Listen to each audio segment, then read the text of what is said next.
Radio Gema Edukasi dimanapun kalian berada, senang sekali kita hari ini berjumpa kembali dalam program acara Bimbingan Belajar Sebaya yang diproduksi oleh UPTD, Balai Pengembangan Teknologi Pendidikan, Dinas Pendidikan dan Kebudayaan Provinsi Lampung. Hari ini kita akan membahas mata pelajaran ekonomi tentang pendapatan nasional untuk kelas 11.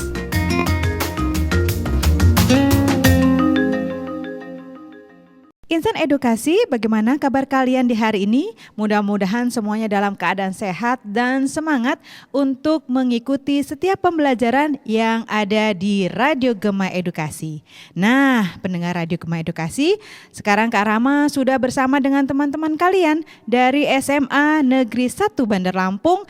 Ada Caca dan juga Ajeng. Hai semua. Hai. Dan ada Kak Linda yang tentunya akan berbagi ilmunya untuk kita semua. Apa kabar Kak Linda?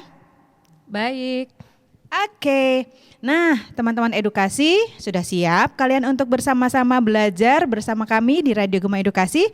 Jadi, kalau memang penting, ayo siapkan buku dan juga pensilnya atau alat tulisnya agar kalian dapat mencatat apa yang nanti penting untuk pembelajaran di sekolah. Baik, kita langsung ke Kak Linda. Hai, adik-adik dimanapun berada, ketemu lagi dengan saya. Hari ini kita akan membahas tentang materi pendapatan nasional. Setiap daerah selalu kita berkaitan dengan maju tidaknya suatu daerah selalu dikaitkan dengan pendapatan. Begitu juga dengan negara. Semakin besar pendapatan negara tersebut, semakin besar juga kesejahteraan untuk masyarakatnya. Oke, kita mulai aja ya adik-adik ya. Pendapatan nasional, apa sih yang dimaksud dengan pendapatan nasional? Oke, Caca dengan Ajeng sering kan mendengar tentang pendapatan nasional? Sering Kak. Iya. Kita bahas dulu sih apa sih yang dimaksud dengan pendapatan nasional itu ya. Pendapatan nasional yaitu keseluruhan barang dan jasa yang dihasilkan oleh suatu negara dalam satu tahun. Istilah ini juga sering digunakan untuk pendapatan nasional ini disebut juga dengan produk domestik bruto atau disingkat dengan PDB. Atau sering juga disebut orang juga dengan gross domestic product atau GDP dan produk nasional bruto atau PNB atau sering juga orang menyebut dengan gross national product atau GNP. Oke, untuk membahas satu-satu tentang GDP itu apa, kemudian GNP itu apa, kita simak bareng-bareng yuk tentang apa aja sih konsep-konsep penting yang berkaitan dengan pendapatan nasional. Kita lihat yang pertama yaitu produk domestik bruto atau disingkat dengan PDB. Produk domestik bruto adalah nilai suatu barang dan jasa dalam suatu negara yang dihasilkan oleh faktor-faktor produksi milik warga negara maupun orang asing yang tinggal di suatu negara tersebut. Dengan demikian, barang yang dihasilkan oleh perusahaan-perusahaan multinasional, corporation, misalnya Coca-Cola yang beroperasi di Indonesia juga dimasukkan dalam perhitungan produk domestik bruto. Jadi maksudnya begini, Caca dan Ajeng dan adik-adik juga yang di rumah, bahwa produk nasional bruto ini yaitu berapa banyak sih pendapatan atau barang dan jasa yang dihasilkan oleh semua penduduk di suatu wilayah atau di suatu negara itu ya. Nah, Kak, untuk menghitung PBB adalah dengan menjumlah barang dan jasa yang hasilkan penduduk suatu kegiatan. Barang dan jasa dari lapangan usaha apa saja yang digunakan untuk menghitung produk domestik bruto itu sendiri? oh iya ya, oke. Banyak lapangan-lapangan usaha yang kita ketahui ya di masyarakat ya. Nah, lapangan usaha apa aja sih yang yang dapat digunakan untuk menghitung produk domestik bruto? Untuk menghitung produk domestik bruto selama 1 tahun itu berasal dari 9 lapangan usaha. Ya, kita lihat dari 9 lapangan usaha. Usaha apa aja di situ? Yang pertama yaitu pertanian, peternakan, kehutanan dan perikanan, ya. Yang kedua, pertambangan dan penggalian. Yang ketiga itu usaha industri, yang keempat listrik, gas dan air bersih. Yang kelima, lapangan usaha konstruksi. Yang keenam, perdagangan, hotel dan restoran. Yang ketujuh, pengangkutan dan komunikasi. Yang kedelapan, yaitu lapangan usaha yang kedelapan, keuangan, persewaan, dan jasa perusahaan. Dan yang kesembilan, Caca, jasa-jasa misalnya jasa konsultasi, pengacara, dan lain-lain. Jadi itu 9 lapangan usaha yang bisa digunakan untuk penghitungan produk domestik bruto. Oke, kita lanjut. Lanjut. Iya, yang kedua yaitu produk nasional bruto atau sering juga orang menyebutnya PNB.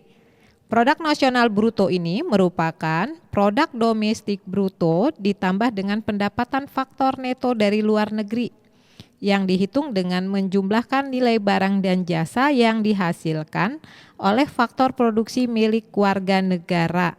Warga negara tersebut tinggal di dalam negeri maupun di luar negeri, tetapi tidak termasuk orang asing yang tinggal di negara itu. Jadi lebih pahamnya begini, Ajeng, Caca, dan adik-adik semua ya. Jadi produk nasional bruto ini, kalau tadi produk domestik bruto itu untuk menghitung semua pendapatan barang yang jasa yang dihasilkan oleh semua penduduk di dalam suatu negara. Tapi kalau nasional bruto ini yaitu penduduk suatu negara, tapi khusus kalau kita berbicara tentang warga negara Indonesia berarti WNI-nya aja yang dihitung gitu kan. Berapa nih pendapatan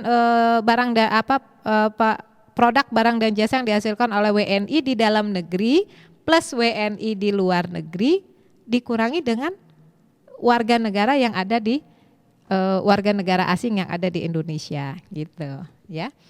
Kak, jadi rumus untuk menghitung PNB itu sendiri bagaimana, Kak? Oh iya, ya. Jadi tadi sudah Kakak bahas sedikit ya.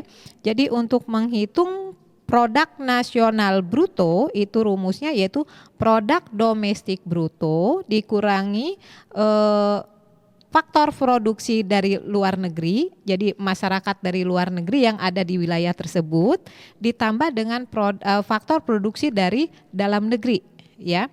Itu. Jadi berapa banyak hasil dari kalau kita berbicara di warga negara Indonesia tadi yang Kakak bilang tadi ya, berapa banyak produk yang dihasilkan oleh WNI di dalam negeri ditambah WNI di luar negeri atau TKI lah misalnya ya, di luar negeri berapa penghasilan mereka digabung dengan penghasilan seluruh warga negara yang ada di Indonesia, tapi dikurangi lagi dengan berapa banyak hasil produk yang dihasilkan oleh warga negara asing di Indonesia gitu ya. Jadi hasil warga negara asing yang ada di Indonesia tidak menjadi faktor perhitungan dari produk nasional bruto ya. Bu, kalau Ibu capek, jadi setiap pertanyaan misalnya ada yang nanya. Oke, lanjut. Oke, kita lanjut ya. Ke yang ketiga, produk nasional neto atau PNN ya. Produk nasional neto bruto produk nasional bruto merupakan pendapatan nasional yang belum memperhitungkan unsur depresiasi. Sedangkan untuk memperoleh produk nasional neto atau net national product, PNB harus dikurangi dulu dengan depresiasinya. Jadi produk nasional neto itu yaitu produk nasional bruto dikurangi dengan depresiasi atau penyusutan. Jadi produk nasional neto itu diperoleh dari produk nasional bruto dikurangi dengan depresiasi. Itu perhitungannya ya adik-adik. Nah berikutnya yaitu yang keempat, pendapatan nasional bersih atau net national income ya. Net national income ini diperoleh dengan PNN tadi, produk nasional neto tadi dikurangi dengan pajak tidak langsung ya, dikurangi pajak tidak langsung ditambah dengan subsidi. Oke, untuk Caca dan Ajeng, sering nggak sih ngedengar pajak langsung, pajak tidak langsung gitu? Suka nggak dengar? Sering. Sering. Oke, pernah nggak bayar pajak? Belum. Oh belum ya, belum pernah bayar pajak. Kalau makan di restoran, kemudian misalnya kita makan di KFC gitu kan, ada nggak tambahan biayanya? Ada. Ada, berapa persen? 10%. 10% itu adalah contoh pajak tidak langsung ya. Jadi sebenarnya yang dikenakan pajak itu adalah si pemilik restoran gitu kan, tetapi pemilik restoran itu untuk membayarnya dikenakan lagi ke kita sebagai konsumennya. Sebenarnya yang kena pajak pemilik restorannya, tetapi kita konsumen yang harus membayar. Itu namanya pajak tidak langsung ya sayang ya. Jadi pendapatan nasional bersih ya, itu rumusnya pendapatan nasional neto atau pendapatan nasional bersih dikurangi pajak tidak langsung plus subsidi. Nah, kalau subsidi udah pernah merasakan? Caca dan Ajeng? Belum juga. Oke, kalau ngisi bensin pernah? Pernah. Kan bawa kendaraan ya? Iya, bawa kendaraan berarti bensin kita itu masih ada subsidinya ya, walaupun subsidinya sudah mulai dikurangi oleh pemerintah ya itu. Jadi di sini pajak tidak langsung harus dikurangkan karena tidak mencerminkan balas jasa atas faktor produksi. Oke, sedangkan subsidi harus ditambahkan karena merupakan balas jasa atau faktor produksi tetapi tidak masuk dalam perhitungan pendapatan nasional kan? Oke, gimana? Lanjut nih. Lanjut. Oke, yuk pendapatan perseorangan atau PP ya, disingkat dengan PP pendapatan perseorangan, atau kalau istilah asingnya personal income deh, kerennya gitu ya.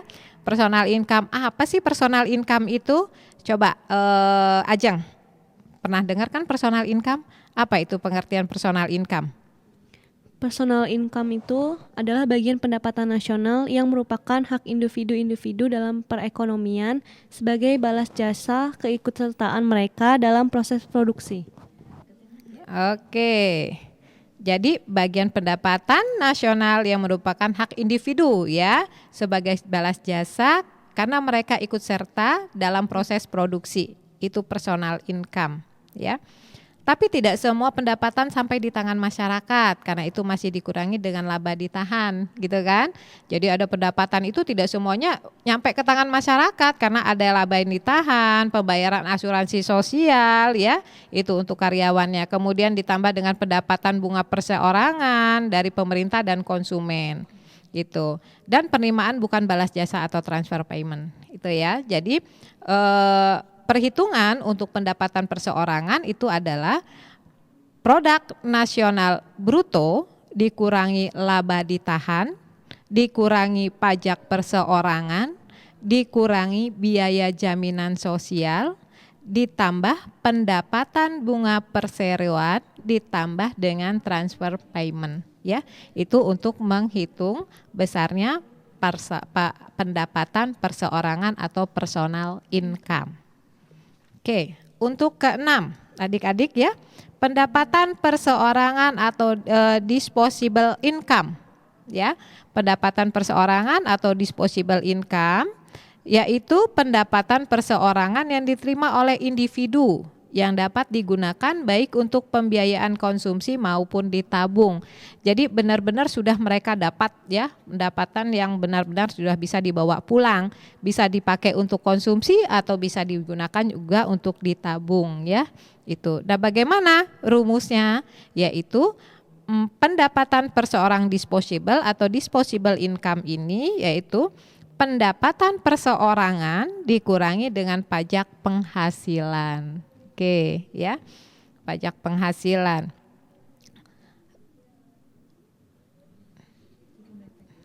Oke, untuk pajak penghasilan, kalau Caca dan Ajeng suka dengar pajak penghasilan? Ya, Ya, sering. sering. Iya, di mana tuh dengar pajak penghasilannya?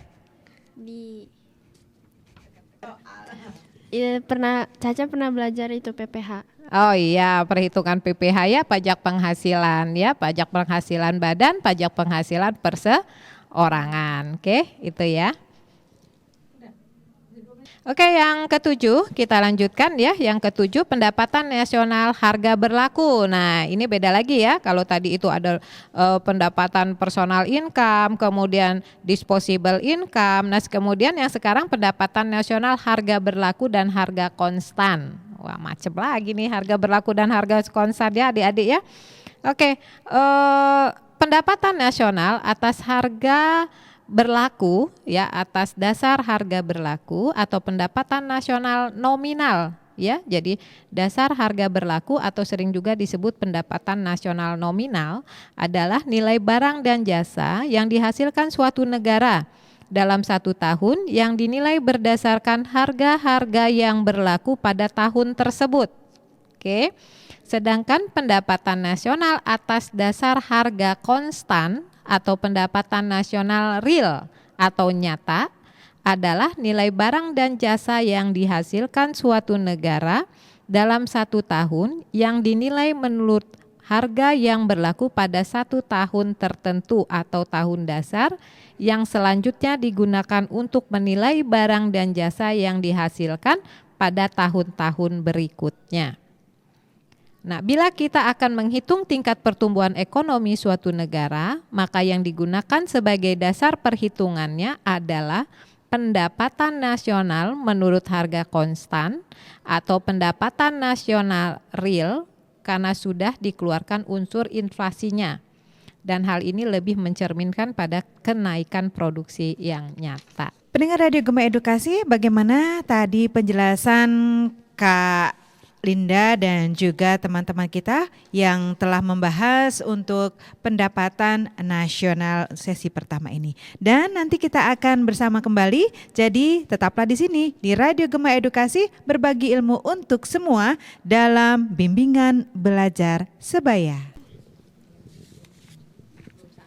Kita kembali lagi pendengar Radio Gema Edukasi dalam bimbingan belajar sebaya bersama dengan teman-teman kita dari SMA Negeri 1 Bandar Lampung, yaitu Caca dan juga Ajeng, dan ada Kak Linda juga yang akan melanjutkan kembali pembahasan kita masih tentang pendapatan nasional. Oke, kita lanjutkan ya adik-adik ya. Caca, Ajeng, kita lanjutkan materi kita. Ya, Kalau tadi kita berbicara tentang pendapatan nasional, oke deh, sebelum dilanjutkan kira-kira ada tidak nih yang mau bertanya lagi nih tentang pendapatan nasional? Caca, Ajeng?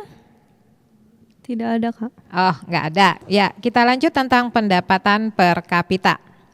Apa itu sih pendapatan per kapita itu? Ya, adik-adik, jadi pendapatan per kapita itu atau per kapita income yaitu adalah pendapatan rata-rata penduduk suatu negara pada waktu tertentu. Jadi pendapatan per kapita itu nilainya diperoleh dari membagi nilai produk nasional bruto atau produk domestik bruto real ya tahun tertentu dengan jumlah penduduk tahun tersebut. Jadi rumusnya untuk menghitung pendapatan per kapita tadi yaitu PNB atau PDB real dibagi jumlah penduduk. Oke, kakak ulang lagi adik-adik ya. Pendapatan per kapita dihitung dengan membagi produk nasional bruto atau produk domestik bruto real dibagi dengan jumlah penduduk. Kak, apa aja sih manfaat dari perhitungan pendapatan per kapita? Oh iya, adik-adik ini Ajeng bertanya nih, apa sih katanya manfaat dari perhitungan pendapatan per kapita ya? Pendapatan per kapita ini sering digunakan sebagai indikator untuk pembangunan yang menunjukkan tingkat kesejahteraan rakyat. Jadi kalau suatu negara itu misalnya pendapatan per kapitanya tinggi, maka orang menganggap bahwa negara itu tingkat kesejahteraan masyarakatnya tinggi. Semakin tinggi pendapatan per kapitanya berarti semakin tinggi juga tingkat kesejahteraan rakyatnya. Kalau manfaat perhitungan pendapatan nasional itu apa sih, Kak? Nah, yes ya. Untuk perhitungan pendapatan nasional apa sih manfaatnya? Coba Caca. Apa tuh perhitungan pendapatan nasional? Manfaat dari perhitungan pendapatan nasional yaitu yang pertama mengetahui dan menelaah susunan atau struktur perekonomian. Yang kedua membandingkan kemajuan perekonomian dari waktu ke waktu. Yang ketiga ada membandingkan perekonomian antar negara atau antar daerah. Yang keempat merumuskan kebijakan pemerintah. Iya, ya. Jadi adik-adik tadi Caca sudah membahas apa aja sih katanya manfaat perhitungan pendapatan nasional itu. Ya, dia membahas tadi yang pertama katanya mengetahui dan menelaah susunan atau struktur perekonomian. Apa maksudnya? bahwa perekonomian suatu negara terdiri atas 9 sektor usaha, ya. 9 sektor usaha di mana setiap sektor usaha terdiri atas subsektor-subsektor. Tiap-tiap subsektor menghasilkan barang dan jasa, dan jumlah barang dan jasa dalam 1 tahun menjadi pendapatan nasional. Jadi jumlah barang dan jasa dalam 1 tahun itu dihitung menjadi pendapatan nasional. Itu yang pertama. Yang kedua, membandingkan kemajuan perekonomian dari waktu ke waktu. Jadi dengan adanya perhitungan pendapatan nasional kita tahu nih, itu kan kemajuan perekonomian dari waktu ke waktu. Berapa nih kemajuan pada bulan Januari, berapa nih kemajuan pada Januari tahun berikutnya gitu ya. Nah, dengan membandingkan besarnya pendapatan nasional suatu negara dari tahun ke tahun, kita dapat mengetahui kemajuan perekonomiannya. Ya, kalau pendapatan nasionalnya maju pesat berarti kemajuan perekonomiannya juga maju pesat gitu ya. Yang ketiga, membandingkan perekonomian antar negara atau antar daerah. Ya, karena kita sering sekali, apalagi sekarang ini di Indonesia kan sering orang seperti Irian Jaya kepengen melepaskan diri lah, Aceh ingin melepaskan diri. Kenapa? Karena mereka merasa bahwa mereka kurang diperhatikan gitu kan, padahal sebenarnya tidak, pemerintah sudah membagi perhatiannya. Kemudian membandingkan perekonomian antar negara atau antar daerah. Maksudnya apa? Kita dengan perhitungan pendapatan nasional, kita dapat membandingkan pendapatan per kapita misalnya kalau antar negara itu Amerika Serikat dengan Jepang, antara Indonesia dengan Malaysia, antara Jawa Tengah dengan Jawa Timur, kalau di Indonesia sendiri ya, antara Lampung dengan Sumatera Selatan, berapa banyak sih pendapatan per kapitanya gitu kan, besaran mana gitu kan pendapatan per kapitanya itu. Dan untuk merumuskan kebijakan pemerintah. Apa maksudnya merumuskan kebijakan pemerintah? Kalau pendapatan nasional kita besar, jadi pemerintah bisa memberikan kebijakan-kebijakan, misalnya anggaran di dunia pendidikan bisa ditambah, tapi ketika pendapatan nasionalnya rendah, ya mungkin akan dipangkas begitu ya, akan dibangun sekolah-sekolah, akan dibangun flyover, atau akan diperbaiki jalan raya apabila ada peningkatan di pendapatan nasional ya. Jadi dengan pendapatan nasional itu pemerintah dapat merumuskan kebijakan-kebijakannya untuk pembangunan di berbagai sektor. Kak, ada tidak rumus untuk menghitung pendapatan nasional? Oh iya, adik-adik ya, ini ada pertanyaan dari Cacan. Ada nggak sih rumus untuk menghitung pendapatan nasional? Ada 3 pendekatan ya adik-adik ya untuk menghitung pendapatan nasional. Yang pertama kita lihat itu dengan metode produksi ya, dengan pendekatan produksi atau sering juga disebut dengan metode produksi. Bagaimana caranya? Yaitu dengan metode produksi, pendapatan nasional dihitung dengan menjumlahkan produksi barang dan jasa selama 1 tahun. Jadi berapa banyak barang dan jasa yang dihasilkan oleh negara tersebut dijumlah. Menghitung produk domestik bruto dengan metode produksi yang dijumlahkan adalah nilai tambahnya. Berapa banyak tambahan produksinya dari masing-masing sektor untuk menghindari perhitungan ganda. Jadi jangan sampai di sini sudah dihitung ternyata di tempat lain dihitung. Dari pertanian sudah dihitung tapi nanti pas di perkebunan pertanian tadi dihitung lagi. Nah, itu tidak dibenarkan ya. Jadi di sini nilai tambah masing-masing sektor. Jadi masing-masing sektor itulah yang dijumlahkan untuk menghindari perhitungan ganda. Jadi metode produksi yaitu nilai tambah masing-masing sektor dihitung dari nilai output dikurangi nilai input antara ya gitu. Jadi berapa nih sektor industri, berapa nih sektor pertanian dijumlah, berapa nih sektor perkebunan dijumlah, berapa nih sektor jasa dijumlah. Nah, hasil penjumlahan itulah namanya perhitungan pendapatan nasional dengan pendekatan metode produksi. Gimana, Caca? Ya, bisa dimengerti, Kak. Bisa dimengerti. Kalau Ajeng gimana? Ngerti nggak nih? Ngerti, Kak. Oke ya, adik-adik di rumah gimana nih? Ngerti juga? Oke, kalau bingung boleh tanya. Ya, kita lanjut ya ke yang kedua, metode pendapatan. Coba Caca, kalau kita berbicara pendapatan, apa sih yang ada di konsep kamu pendapatan itu? Pendapatan itu dihasilkan dari jumlah barang dan jasa. Oke, pendapatan itu dihasilkan dari jumlah barang dan jasa. Kalau Ajeng, apa itu konsep pendapatan? Sesuatu yang kita terima. Oke. Sesuatu yang kita terima, oke ya. Kalau kata si Caca tadi dihitung dari Barang dan jasa kalau kata si Ajeng kata sesuatu yang kita terima. Oke, kalau adik-adik di rumah apa nih konsep pendapatannya? Iya, ya kita lanjut ya metode pendapatan. Menghitung pendapatan nasional dengan metode pendapatan dilakukan dengan cara menjumlahkan nilai total balas jasa atas faktor produksi dalam proses produksi. Oke, kakak ulang, menjumlahkan ya nilai total balas jasa atas faktor produksi dalam proses produksi. Nah, apa aja sih faktor produksi itu? Ya, faktor produksi itu adik-adik kan udah kelas 10 kemarin kita sudah bahas ya faktor produksi. Itu ada 4, yang pertama yaitu sumber daya alam, sumber daya manusia, kemudian modal, yang keempat skill atau kewirausahaan. Oke, kakak ulang lagi. Yang pertama itu sumber daya alam, yang kedua sumber daya manusia, yang ketiga modal, yang keempat skill atau kewirausahaan. Ya. Nah, kemudian apa yang dimaksud dengan balas jasanya gitu kan? Nah, balas jasa ini yang dimaksud yaitu apabila kita memiliki sumber daya alam, maka kita akan mendapatkan balas jasa berupa pendapatan sewa ya. Nah, kalau kita memiliki tenaga kerja, apa yang didapat? Yaitu berupa gaji dan upah. Oke. Kalau kita punya modal, gitu kan? Apa yang didapat balas jasanya? Balas jasanya berupa pendapatan bunga. Nah, kalau kita punya kewirausahaan atau usaha, apa balas jasanya? Balas jasanya berupa laba atau keuntungan. Oke ya Caca, Ajeng. Kemudian balas jasa itu kita jumlahkan.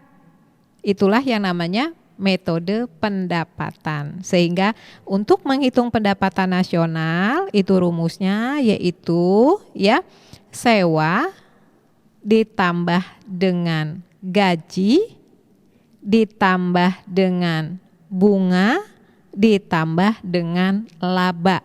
Kakak ulang adik-adik, jadi untuk menghitung pendapatan nasional dengan metode pendapatan yaitu dengan menjumlahkan semua pendapatan yang diterima oleh pemilik faktor produksi atau PN, pendapatan nasional sama dengan upah ditambah dengan pendapatan sewa ditambah dengan pendapatan bunga ditambah dengan laba atau keuntungan ya. Masuk, nyambung? Kita lanjut ya. Kita lanjut ke metode pengeluaran. Metode pengeluaran itu menggunakan pengeluaran yang dikeluarkan oleh pelaku ekonomi. Coba Ajeng, pelaku ekonomi itu apa aja sih? Yang pertama ada konsumsi rumah tangga, yang kedua pengeluaran pemerintah, yang ketiga pengeluaran investasi, yang keempat ekspor neto. Oke, jadi kalau tadi kita berbicara tentang pendapatan itu dilihat dari pemilik faktor produksi, berapa banyak sih yang diterima oleh pemilik faktor produksi. Nah, sekarang kita lihat dari pengeluaran. Nah, adik-adik ya, jadi kita ingat pengeluaran yang dilakukan oleh pelaku ekonomi. Pelaku ekonomi waktu kelas 10 pertemuan kita kemarin kita membahas tentang pelaku ekonomi ya. Nah, apa aja itu pelaku ekonomi? Pelaku ekonomi itu ada 4 ya. Rumah tangga konsumen, rumah tangga produsen, pemerintah dan masyarakat luar negeri. Ya.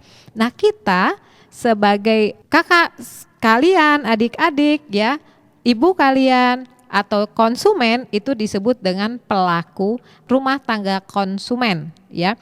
Sementara kalau pengusaha itu disebut dengan rumah tangga produsen.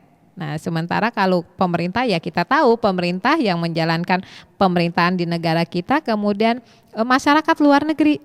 Siapa aja itu masyarakat luar negeri? Masyarakat luar negeri yaitu orang-orang yang melakukan ekspor dan impor ya.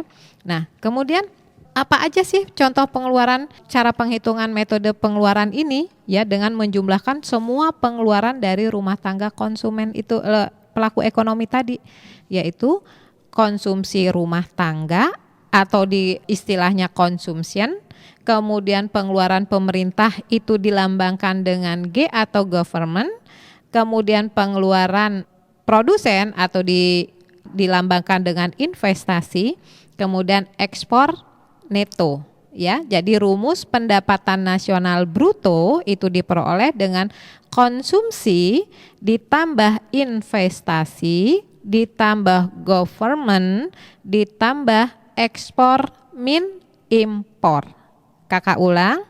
Jadi pendapatan nasional bruto itu diperoleh dari konsumsi atau pengeluaran rumah tangga konsumen ditambah dengan investasi atau pengeluaran rumah tangga produsen ditambah government pengeluaran pemerintah ditambah ekspor dikurangi impor. Ya. Pendengar Radio Gema Edukasi, bagaimana? Sudah semakin jelas dan paham ya mengenai pendapatan nasional, dan jangan lupa tadi banyak sekali rumus-rumus yang sudah dijelaskan oleh Kak Linda. Mudah-mudahan kalian mencatat, dan kalaupun nanti belum sempat mencatat, Kak Linda nanti akan memberikan penguatan ya. Dan tetaplah di sini, kita rehat dulu. Setelah yang berikut nanti kita akan kembali lagi. Tetaplah bersama kami di Radio Gema Edukasi, berbagi ilmu untuk semua.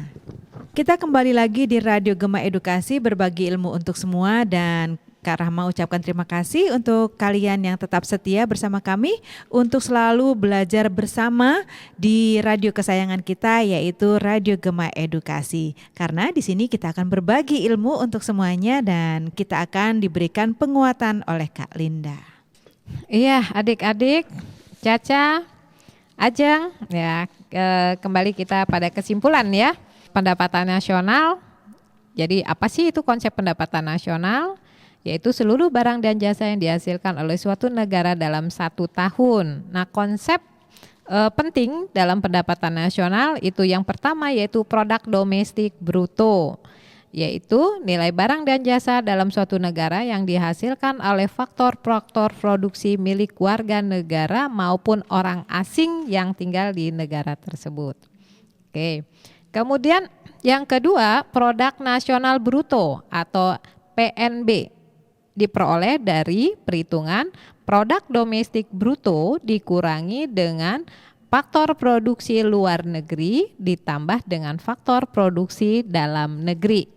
Yang ketiga, adik-adik, yaitu produk nasional neto diperoleh dari produk nasional bruto dikurangi dengan depresiasi atau penyusutan.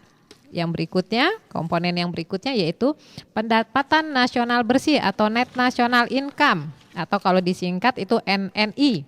Diperoleh dari mana? Yaitu produk nasional dikurangi produk nasional neto dikurangi pajak tidak langsung ditambah dengan subsidi. Yang kelima yaitu pendapatan perseorangan atau personal income, itu diperoleh dari pendapatan nasional bruto dikurangi laba ditahan, dikurangi pajak perseroan, dikurangi biaya jaminan sosial, ditambah pendapatan bunga perseroan, ditambah dengan transfer payment. Kemudian yang keenam, pendapatan perseorangan disposable atau disposable income, yaitu personal income dikurangi dengan pajak penghasilan.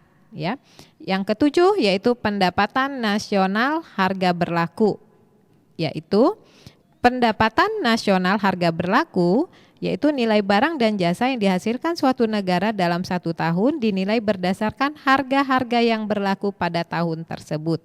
Sedangkan pendapatan nasional atas dasar harga konstan yaitu nilai barang dan jasa yang dihasilkan suatu negara dalam 1 tahun yang dinilai menurut harga yang berlaku pada 1 tahun tertentu yang selanjutnya digunakan untuk menilai barang dan jasa yang dihasilkan pada tahun-tahun berikutnya. Yang kedelapan materi kita yaitu pendapatan per kapita. Pendapatan per kapita adalah pendapatan rata-rata penduduk suatu negara pada waktu tertentu, di mana pendapatan per kapita ini diperoleh dari pembagian antara pendapatan nasional bruto atau pendapatan domestik bruto real dibagi dengan jumlah penduduk. Pendapatan per kapita ini sering digunakan sebagai indikator pembangunan yang menunjukkan tingkat kesejahteraan rakyat. Metode perhitungan pendapatan nasional ada 3. Yang pertama yaitu metode produksi, yaitu dengan menjumlah semua produksi barang dan jasa selama 1 tahun. Yang kedua yaitu metode pendapatan, dengan menjumlah semua pendapatan dari pemilik faktor produksi. Dan yang ketiga yaitu metode pengeluaran, dengan menjumlah semua pengeluaran yang dilakukan oleh pelaku ekonomi. Rumusnya yaitu pendapatan nasional bruto sama dengan konsumsi ditambah investasi ditambah government ditambah ekspor dikurang impor. Oke, itu saja adik-adik. Semoga bermanfaat, dan kalau ada pertanyaan, dicatat pertanyaannya, nanti kita bahas lain waktu. Terima kasih Kak Linda dan juga Caca, Ajeng yang telah hadir di studio Radio Gema Edukasi untuk sama-sama belajar bersama teman-teman kita ini di rumah. Mudah-mudahan apa yang kita pelajari hari ini dapat bermanfaat. Dan untuk kalian semua sukses ya. Ya, Kakak. Insan Edukasi, sampai di sini dulu perjumpaan kita dalam bimbingan belajar sebaya untuk materi IPS Pendapatan Nasional. Mudah-mudahan kita dapat berjumpa kembali di minggu depan. Dari gedung UPTD Balai Pengembangan Teknologi Pendidikan Dinas Pendidikan dan Kebudayaan Provinsi Lampung, Radio Gema Edukasi berbagi ilmu untuk semua, mengucapkan terima kasih dan sampai jumpa.